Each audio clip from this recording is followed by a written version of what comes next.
denunciando los males sociales y reivindicaciones para nuestro pueblo, San Pedro de Macorís y la República. Con la denuncia Flor de Labio. Reportajes y videos. Los Mellizos Cabrera Vázquez por TV. Buenas tardes, República Dominicana, región este del país.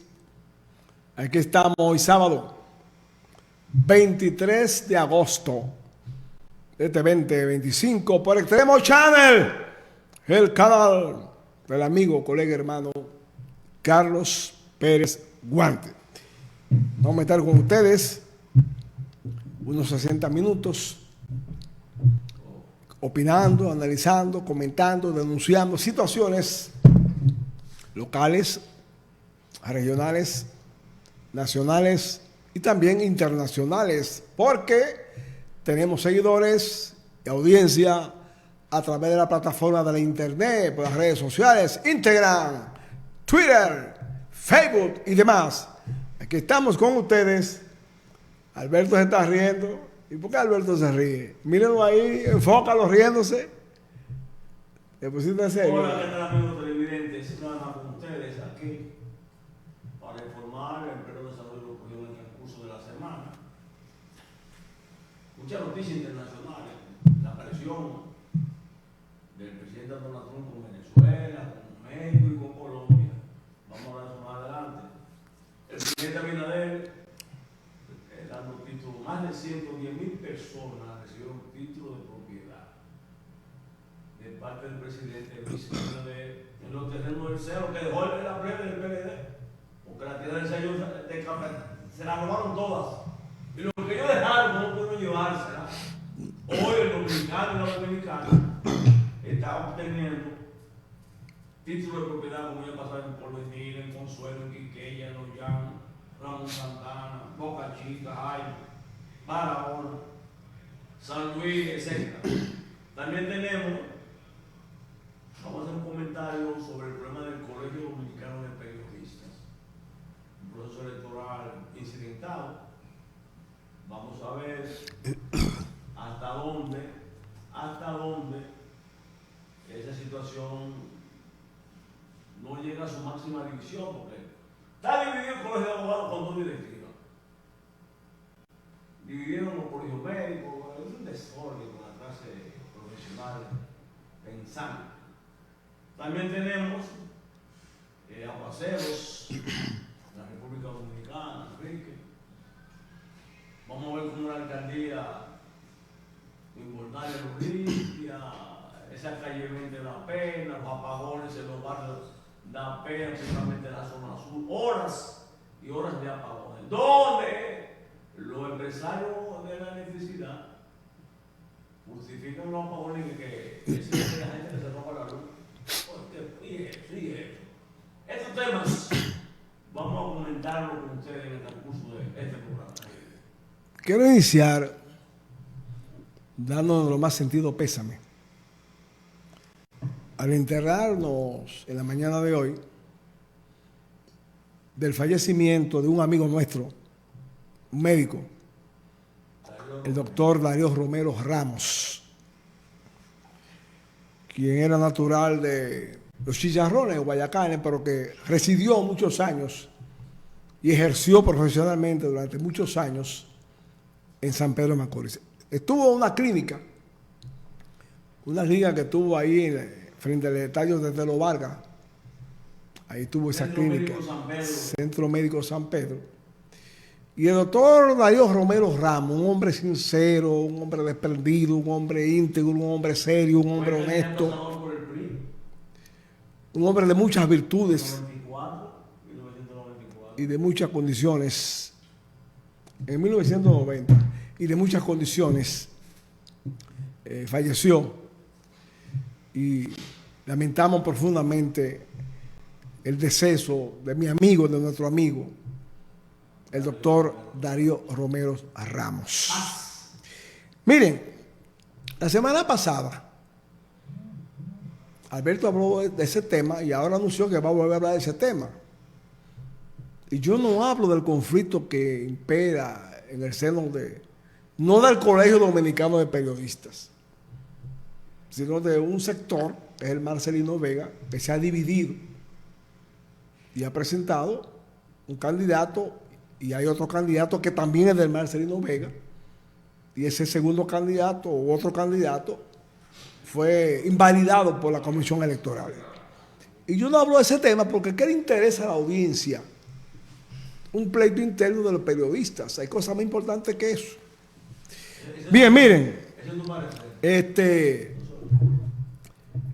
Hay un tema neurálgico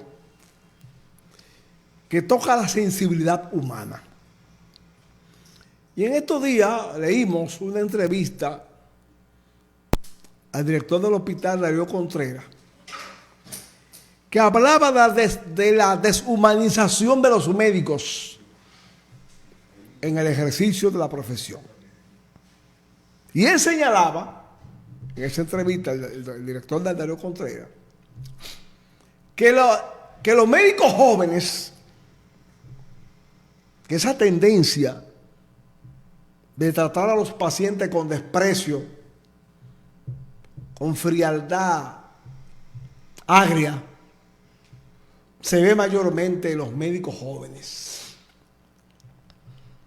Y cuando él dice eso nos alarmamos. Porque aquí, por lo menos en San Pedro de Macorís, conocemos el historial, la historia de muchos galenos meritorios, consagrados en el ejercicio de la profesión.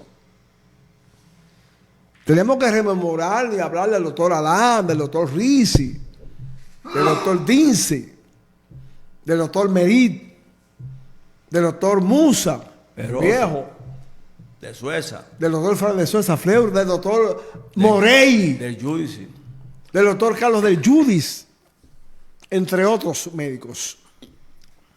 ¿Cómo esos médicos se dedicaban a sus pacientes? Era una época, quizás romántica, donde el médico iba a la casa del paciente. Yo lo veía de tarde, algunos a pie, otros en bicicleta, con su maletín pequeño, con su maletincito, caminando a distancia, a visitar en su casa, igual que los enfermeros, al paciente o a la paciente. Yo veía a Gambao, que era un practicante médico que iba a ponerle a la jeringuilla las inyecciones a los pacientes. Apellido Félix de Miramar, Gambao. Veíamos ese tipo de medicina. Al doctor Silier. Repito, veíamos ese comportamiento de los médicos en el ejercicio de sanar, de salud. Porque ser médico es sanar. Fiel a ese juramento hipocratiano, preocupado con la salud del paciente. Pero, a partir de la globalización del año 2000, también, la medicina cambió de carácter y se ha convertido en un gran negocio la salud. Y para que la medicina sea un gran negocio, lo primero que tiene que hacer el médico es deshumanizarse, no sentir piedad ni con misericordia con ningún paciente que llegue a su despacho. Tiene que ver al paciente como una mercancía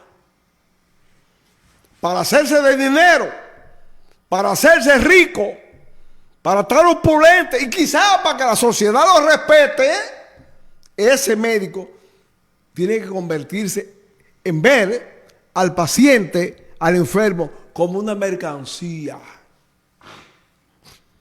Que mientras más tiempo le doy en el tratamiento, más dinero consigo. Allá los escrúpulos, allá la misericordia, allá la piedad, allá la solidaridad. Lo que importa es ver en ese paciente un vehículo de capital, de dinero, de negocio, verlo como un negocio al paciente.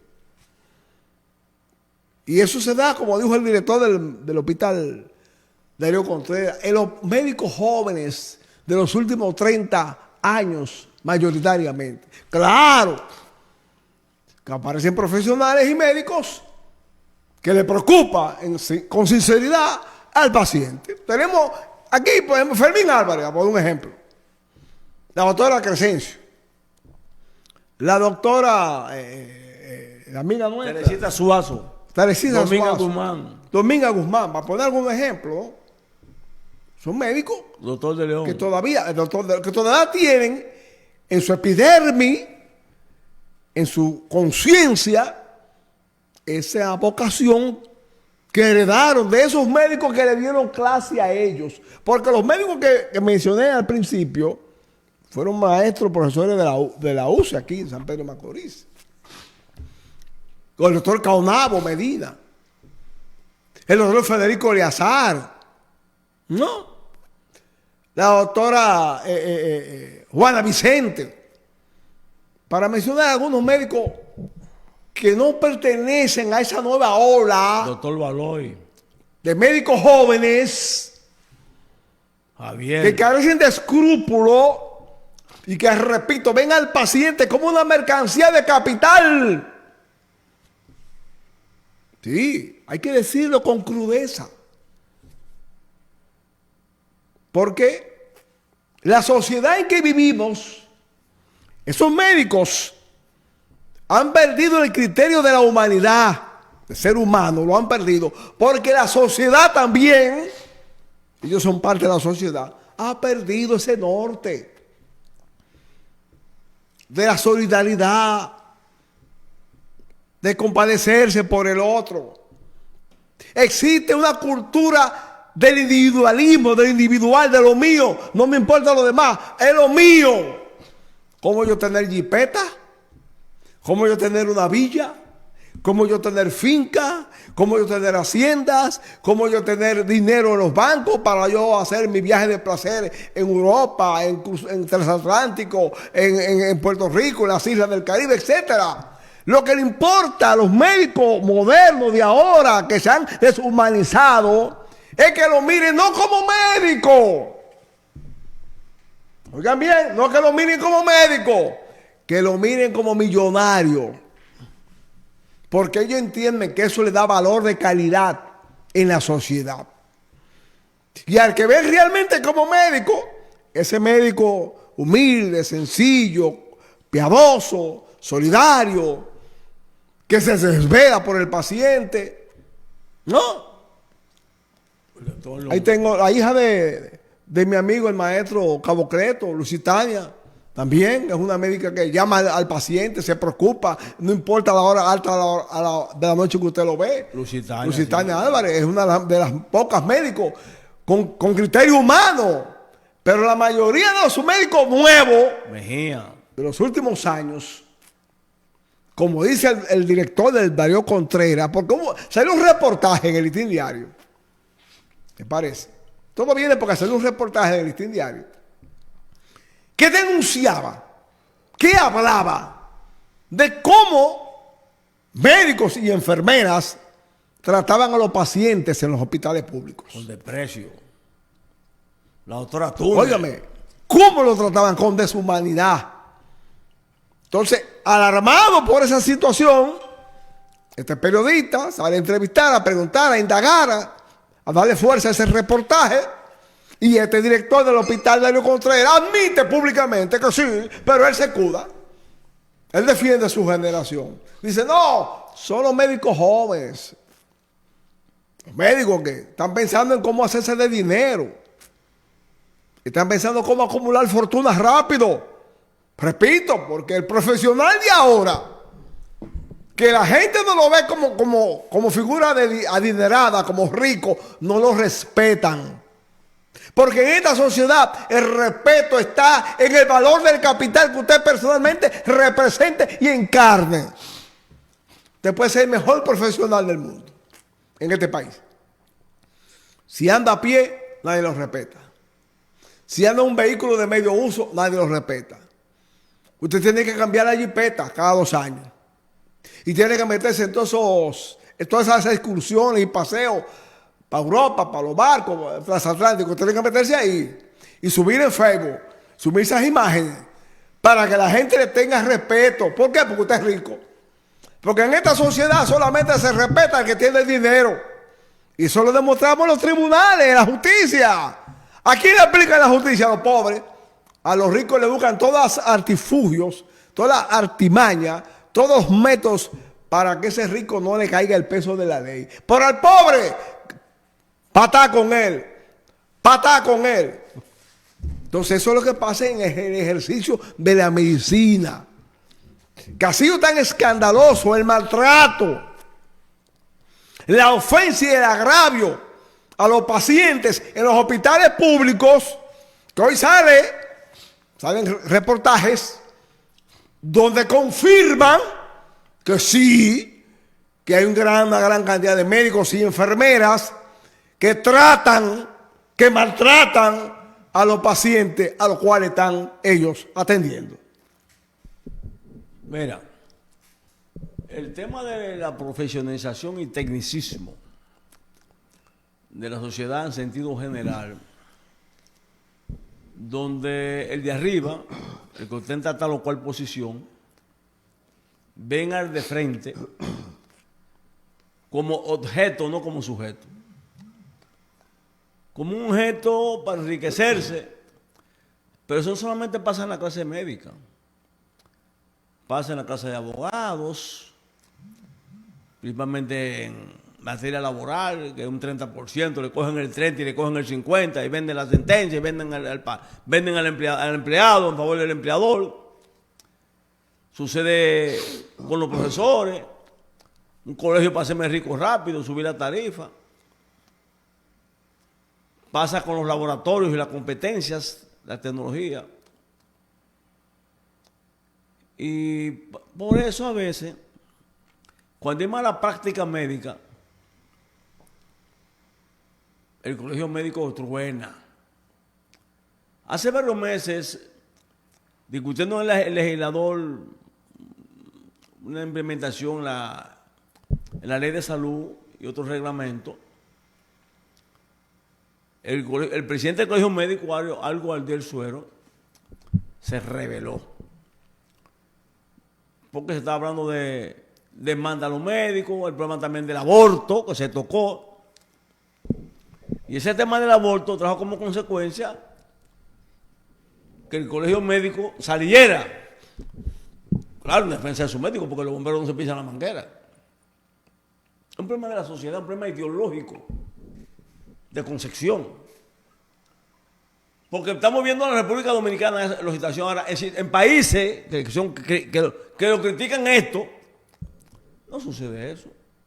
Los médicos cubanos, hay que ponerlo como ejemplo, van a Angola, van a África, vienen a República Dominicana, van a Haití a brindar su capacidad médica a costa de pocos salarios. Especialistas en materia, porque Cuba en medicina es un ejemplo internacional. Y lo demostró con la vacuna del COVID-19. Igual que China. Porque esa gente son estados que han dado una concepción de lo que es la sociedad, de lo que es el sistema, cómo se en cuanto a educación. Es todo en sentido general. Pero ahora la clase profesional, en sentido general, con muchas excepciones, luchan por la competencia de opulencia. Y eso no va a cambiar así por así. Porque los médicos que estaba citando Enrique, de hace 40, 50 años, igual que los ingenieros de la época del siglo XVIII, siglo XIX, que construyeron la UAC, construyeron grandes arquitectos que hicieron la capital, que hicieron en muchos sitios, son grandes ingenieros, arquitectos, contratistas. Miren a ver qué vicio de construcción tienen esa ingeniería del pasado. ¿Buscan vicio de construcción? Poca. Sin embargo, la ingeniería de ahora, mira lo que pasó con Yexé. La ingeniería de ahora Tengo un corazón, un edificio de 4 pisos, un sitio de la capital o una provincia.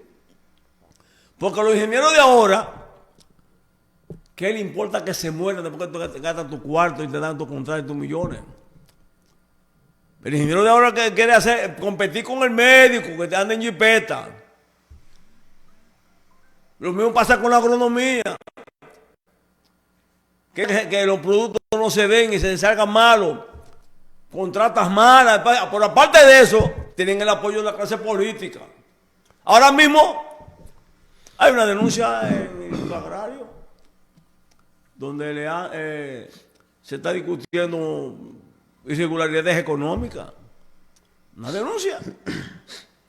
Porque el agrónomo de ahora es muy diferente, muy diferentes a los profesionales del pasado. Porque ahora te ubican. ¿Qué pasó en los gobiernos de la previa opositora hoy, PLD, Danilo y Leonel? Muchos contratos millonarios de obras, principalmente escuelas, carreteras, puentes de remodelación, la cobraron sin terminarla. Óigame bien, sin terminarla los ingenieros de ahora. Y eso pasaba en la dictadura. Un ingeniero en la dictadura que se equivoca con un blog o con una funda de cemento de más o de menos, hay régimen de consecuencias duro. Sin embargo, por la perversidad, la complicidad de la clase política en general, los vicios de construcción en carretera, en lo que sea, como en puente, en lo que usted quiera, no tienen régimen de consecuencias. Esas escuelas que están discutiendo hoy la previa opositora, anclada en el ADP, exigiéndole al gobierno de turno que hay tantas aulas interminables y que no hay cupo para los estudiantes. ¿Está bien? Y dan cifras y dan reportajes y ponen fotos. Oye, esa escuela en 20 años ustedes no la pudieron terminar. La escuela Puerto Rico en San Pedro de Macorís, ustedes no pudieron terminarla en 20 años. Y otras escuelas a nivel nacional. Hoy que el gobierno, que le está rindiendo más el dinero, ha terminado muchas escuelas, ha comenzado otras, igual que otras obras, ellos se sienten insatisfechos. Oh, pero buscamos un repaso histórico de imágenes y de consecuencias. Entonces, esa situación que se da con los médicos, se da con toda la clase profesional y con la clase política. Ahora mismo, el gobierno del presidente Abinader entregó esta semana, o ha entregado más de 110,000 títulos de propiedad. ¿En cuántos años tiene el gobierno de Abinader? 5 años cumplió ahora. Y en 20 años que tuvo la previa opositora, ¿cuántos títulos de propiedad en la tierra del CEA entregaron? Hagan esa pregunta a Leonel y a Danilo cuando la prensa vaya a entrevistarlo, porque no es de pollo que vamos a hablar de Moca, ¿no? Que no se han caído a Moca. Pregúntenle a ellos qué pasó con las tierras del CEA, del Instituto Agrario, y con los bienes que controla bienes nacionales. Es muy bonito hablar de la oposición ahora. Y cuando estaban en el gobierno, 20 años, lucrándose, desfarcando acordes y el CEA y todo a lo que se llamaba el Estado, la destrucción del Estado. Hoy que se ha rescatado algo, que hay expedientes de corrupción y que ellos mismos, los corruptos, han admitido y han devuelto dinero de la corruptela. Dicen que eso es personal, que eso es administrativo, que eso no conlleva sanciones penales, ni siquiera indemnización civil, y que dice Danilo que eso es porque ellos son hermanos de Danilo Medina. Y cuando él devuelve 2,000 millones, y ahora devuelve un paquete de 4 millones de pesos del Estado. Sin embargo, la misma sentencia le da facilidad que se retire dinero de los bancos. Óigame, es la perversidad. Y ahora el tema de los apagones, que dicen, ay, yo no dejo apagones. Señores, honestamente hablando, históricamente hablando. Desde la Chichigua de Julio Saurio, de los tiempos de Balaguer, comenzando los años de 1968, 69, 70 y demás, siempre ha habido apagones. Siempre han comprado los gobiernos plantas. Aquí hay una planta. Itabo 1, Itabo 2, Mitsubishi, El Timbeque, Jaina 1, Eje Jaina, La Coyentri, Punta Catalina, según Danilo y su gobierno, iba a ser ya, para que la República Dominicana, se acabaron los apagones con Punta Catalina. Punta Catalina costó 7 veces lo que debía costar. Ahí están las evidencias económicas. Se acabaron los apagones con Punta Catalina. Porque el problema de la electricidad es un problema empresarial. Y aparte de que un problema empresarial, ¿cuánto reciben los empresarios de la energía eléctrica? De subsidio de combustible. ¿Cuánto? La Coyentri. Señor, ustedes ven que la Coyentri va que, estando apagada, 8 horas de apagones, va a que pagarle su dinero a la Coyentri. Óigame. Y eso nunca lo criticó la plebe del PLD y Leonel Danilo y Miguel Vargas, y esa trilogía perversa. Nunca criticaron los contratos leoninos como la Barrigol. 93, 93 sería 100. Nunca, ese dinero puede ser para ahora mismo. Que hablan que falta obras escolares. Bueno, Leonel, si tú me has hecho ese contrato leoninos con la Barrigol, ese dinero se puede utilizar para construir más aulas escolares. Tú eres culpable de eso. Entonces, el problema de los médicos es un problema general de la sociedad, de concepción ideológica. Hay excepciones. Hay médicos jóvenes que tienen su principio hipocrático.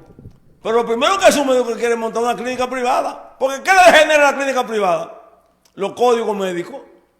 Los códigos. La RS aseguradora, Senasa, eso ahí van a estar los cuartos. Un paciente va y la Humano, Senasa le paga o no paga los códigos. Antes no habían esos códigos. Sin embargo, la medicina era más humanizada, más socializada. Porque a pesar de que la gente que eran capitalistas, burgueses, médicos ya de su ascendencia de familia, etcétera, se preocupaban por el ser humano. Eso es lo que nosotros consideramos en ese sentido, Enrique. Bueno, hay un tema que está dando de qué hablar en estos últimos días y que la oposición lo ha retomado, porque lo ha tomado otras veces, pero lo vuelve y lo retoma como bandera de cuestionamientos al gobierno del PRM y del presidente Luis Abinader, que es el tema de los apagones. Si en este país hay un sector político que no tiene ni autoridad ni calidad histórica, oigan el término que utilizo, ni calidad ni autoridad histórica para criticar y cuestionar los apagones, son los gobiernos que encabezaron Leonel Fernández y Danilo Medina.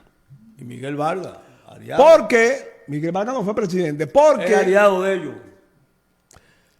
Porque 20 años gobernando el país no fueron capaces de dejar resuelto la problemática de los apagones. Volvemos al pasado. Cuando estando el PLD en la oposición, le dijo a Balaguer, presidente de la República, en esa época, denos 48 horas resolvemos. Que resolvemos el problema de los apagones. Hacemos. No le dieron 48 horas. Y Balaguer le dio 20 años, porque ellos llegaron al poder con una alianza con Balaguer en el 96. Pues Balaguer le dio 20 años y no resolvieron el problema de los apagones. Los apagones que está enfrentando el actual gobierno de Luis Abinader es una herencia de 20 años de mala administración en el problema energético de la República Dominicana. Cuando en el gobierno 96 2000 de Leonel Fernández para justificar la privatización de la CDE, para entregarle a sus amigos, Las tierras del CEA. a sus amigos capitalistas, oligarcas, adinerados, la CDE. En esa época el gobierno subvencionaba con 1.000 millones de pesos a la CDE. Y alegaron que eso era corrupción. Que eso era corrupción. Hoy, que fue privatizada la CDE, el gobierno, desde cuando los PLD dejaron el gobierno en el periodo pasado, desde esa época, no eran 1.000 millones, eran más de 10.000 millones de pesos que se estaban subvencionando el problema energético de parte del Estado en República Dominicana. Porque, repetimos, esa incapacidad de 20 años administrando la CDE y privatizando la CDE y haciendo todos los negocios del mundo con la CDE, al grado tal que vino un hermano de Danilo Medina que se llama Alexis Medina, que está preso, recientemente condenado a 7 años de cárcel. Se ingenió un gran negocio con la energía eléctrica de República Dominicana. Y hasta los combustibles hay que dar. Sustituyó todos los cables que eran de cobre por aluminio. Cuando siempre y los transformadores los también. mayores conductores de energía eléctrica son cables de cobre, no de aluminio. Al poner los cables de aluminio sobrecargados, explotan los transformadores, explotan los cables, todo hace un desastre.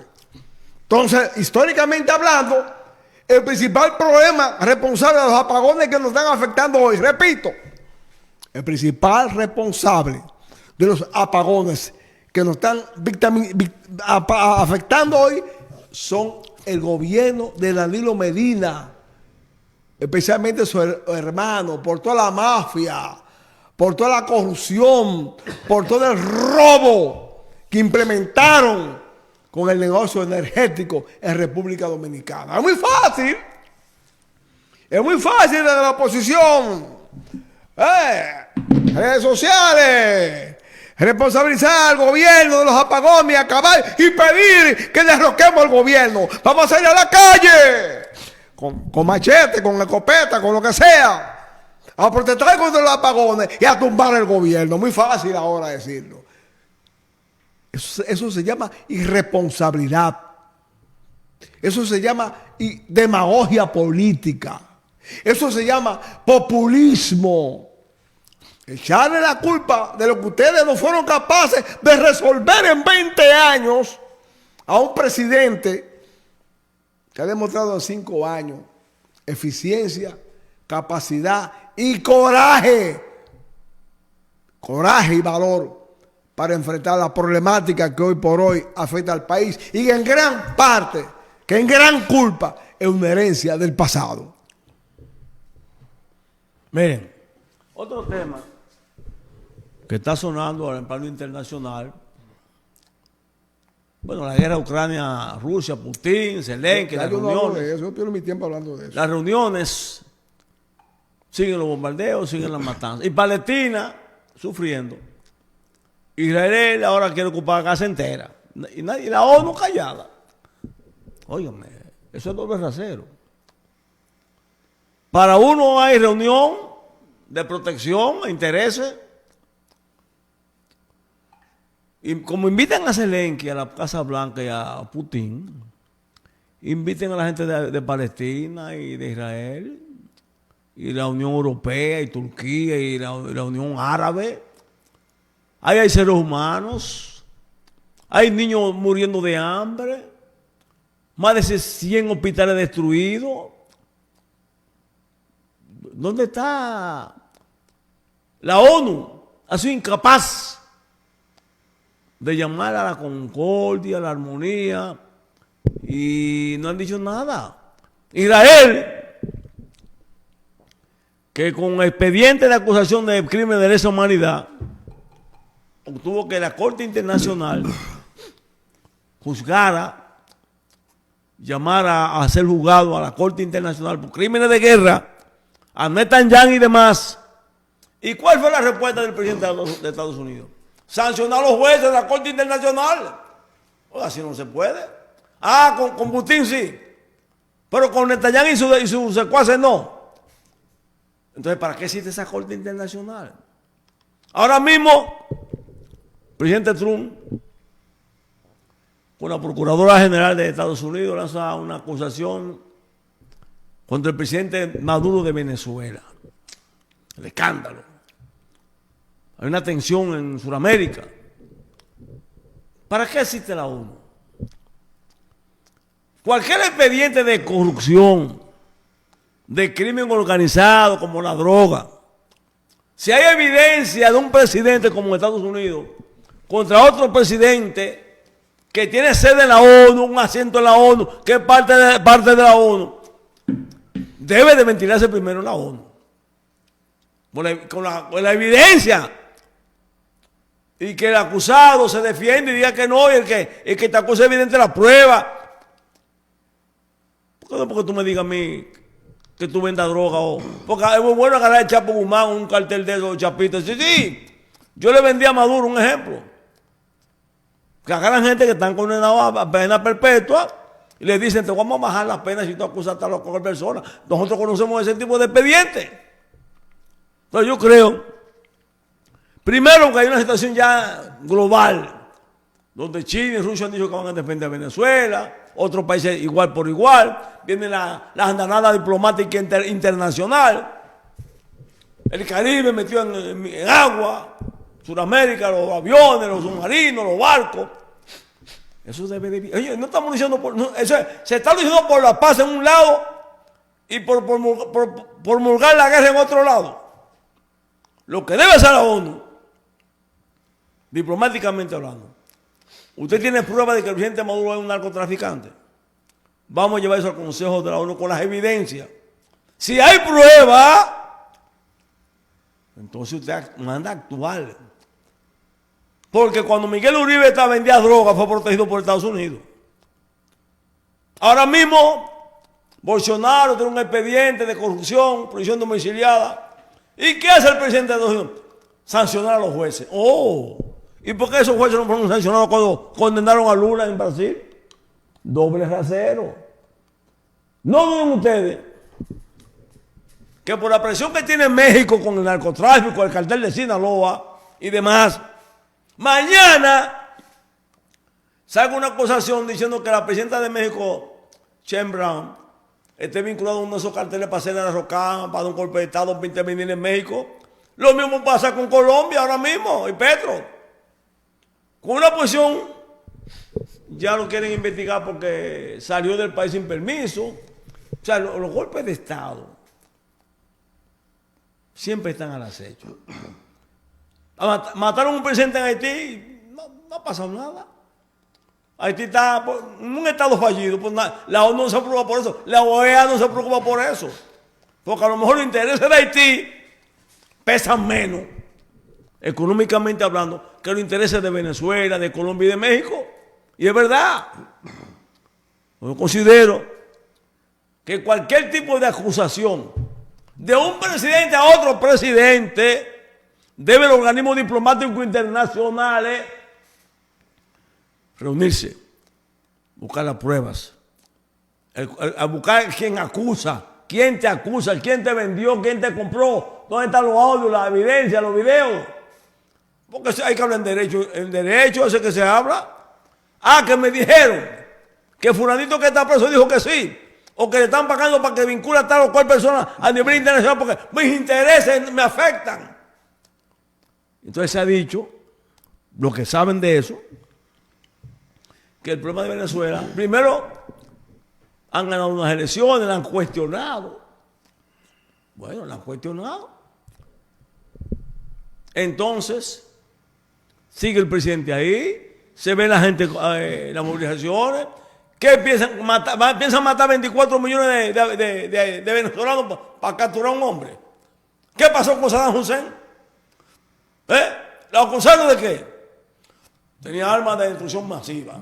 Tenía vainas prohibidas, Saddam Hussein. ¿Y qué pasó? Lo mataron, intervinieron en Irak. ¿Y dónde están las armas de destrucción masiva? ¿Qué significa eso? Que son montajes de expediente.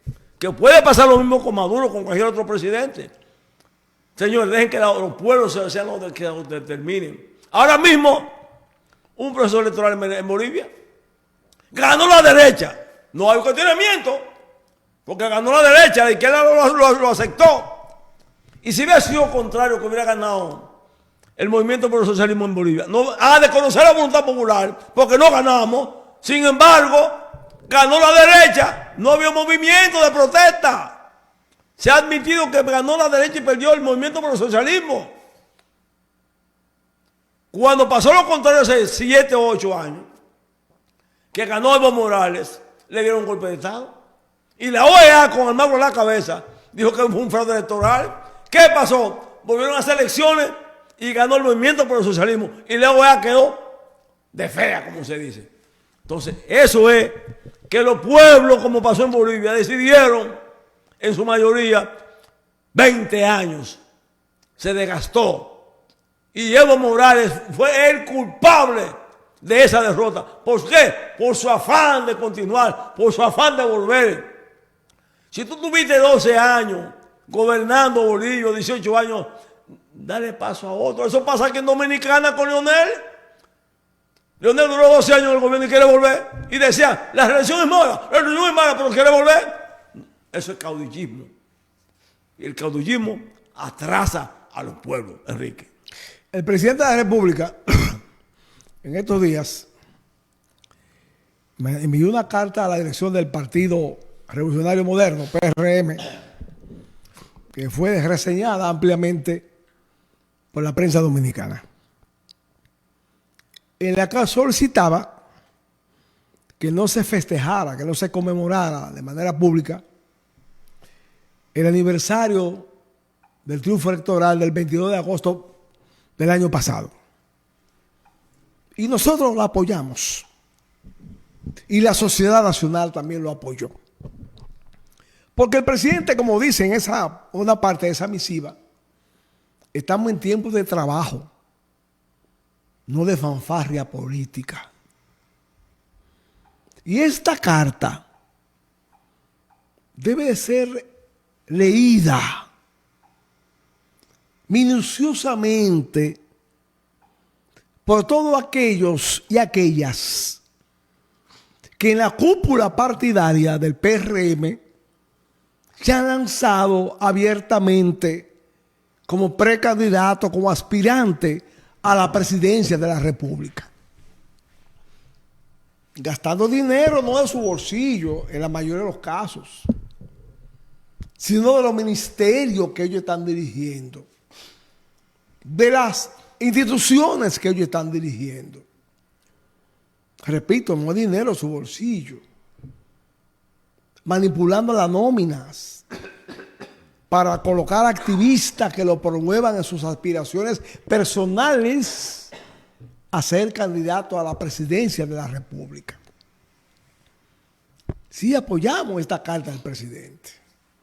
En un país donde hace muchos años no hay tregua política a lo interno y a lo externo. A lo externo, la oposición ni siquiera los llamados 100 días reglamentarios le ha dado al presidente Luis Abinader. Esto es candela desde que llegó.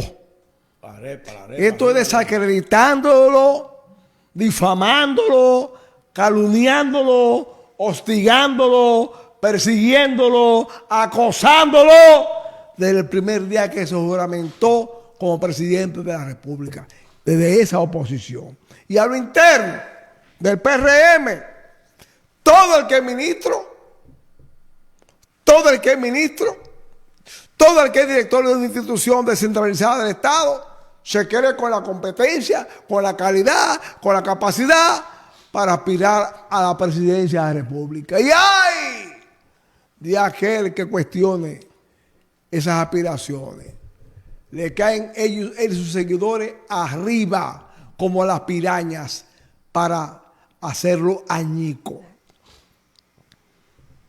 Hace unos años que nosotros dijimos y reiteramos hoy que después que murió Balaguer, Juan Bosch, Peña Gómez, Magluta, Antonio de Camps,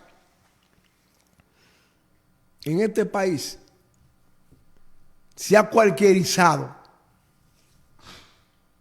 la aspiración a presidente de la República. Se ha cualquierizado. Tú eres director de cualquier institución y ya tú crees que por eso tú puedes ser presidente de la República. Tú llegas regidor del ayuntamiento y ya tú crees que eso te da autoridad y facultad para aspirar al alcalde. Eso es lo que estamos viendo en este país en los últimos 20 años. En vez de imprimirle calidad al ejercicio político, lo estamos contaminando con personas, con gente, con figuras que independientemente de que por un decreto, repito, que independientemente por un decreto ha sido favorecido en una posición pública, ellos creen que ese decreto le da a ellos otras facultades más allá de lo que encarna el decreto. Y eso se ha ido desgastando. Que ya la sociedad en sentido general no mira con respeto, en la mayoría de los casos, la potencialidad de que tal o cual persona, hembra o varón, tenga la encomienda de aspirar a la presidencia de la República. En el PRM hay muchas figuras con extraordinarias condiciones y cualidades para aspirar a la presidencia de la República después del 28. Hay muchas. Y voy más lejos. Los que tienen más calidad no están abiertamente aspirando. Los que tienen más condiciones no están en ese pugilato de las festinadas y extemporáneas aspiraciones presidenciales. Porque hay un dato que poca gente lo repiten o lo dicen. Al interior del PRM y fuera del PRM, de los que aspiran a la presidencia de la República, cuando mencionan el nombre de Luis Abinader, está arriba en todas las encuestas. Y ese detalle, muy importante, no puede olvidarse ni echarlo a un lado. Es verdad que el presidente Abinader no aspira. Y ha sido tajante en eso. Es más, ha desautorizado a aquellos políticos del partido que han querido meterlo a él en el debate del pugilato. Es verdad. Pero en política, el último out, el out 27, como en el béisbol, en política no es el out 27. En política, el último out lo tiene el pueblo mayoritariamente cuando emite su opinión. Y esas opiniones hay que tomarlas en cuenta. Señores, mire, hay un tema que dijimos al principio que íbamos a tocarlo, que es el Colegio Dominicano de Periodistas.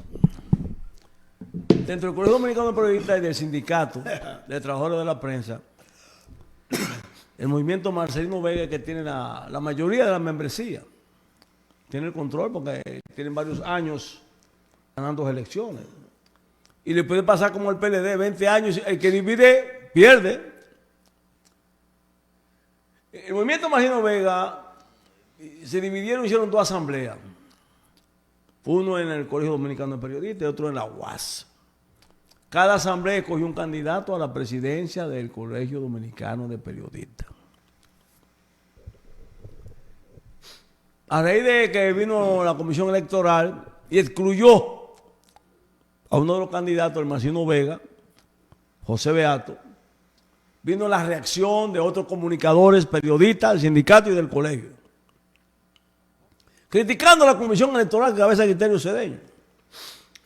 Ha habido rueda de prensa en el Colegio de Periodistas, abogados, conocedores, ya han elevado recursos ante los tribunales competentes sobre esa materia.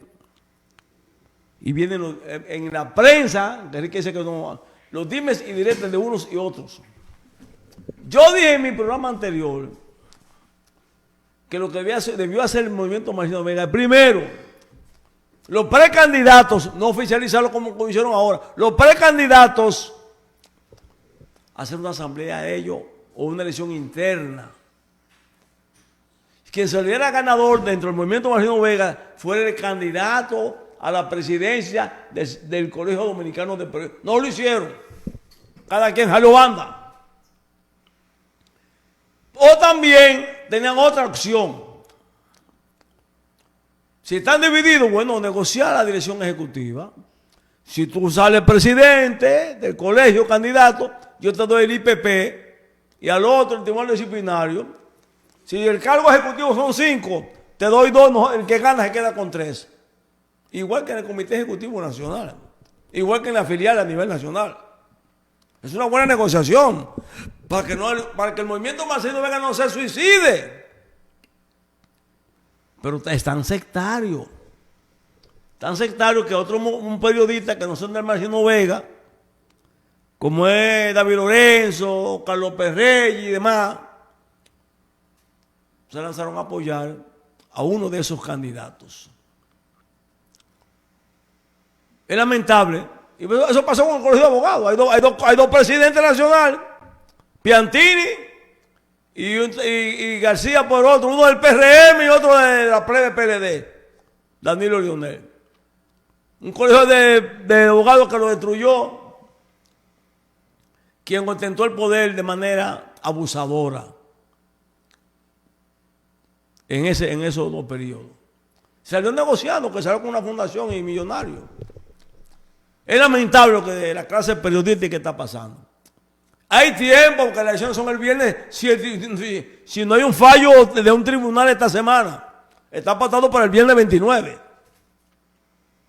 Reúnanse, negocien la directiva nacional, si quieren que el movimiento Marcelino Vega continúe al frente, dirigiendo el Colegio Dominicano de Periodistas. Le estamos dando mal ejemplo a la sociedad.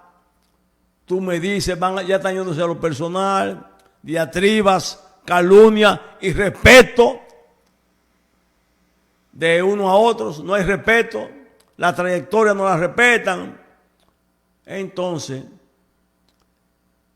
Aurelio, Olivo, el Chino, Mercedes, Beato y demás debieron sentar las bases preelectoral.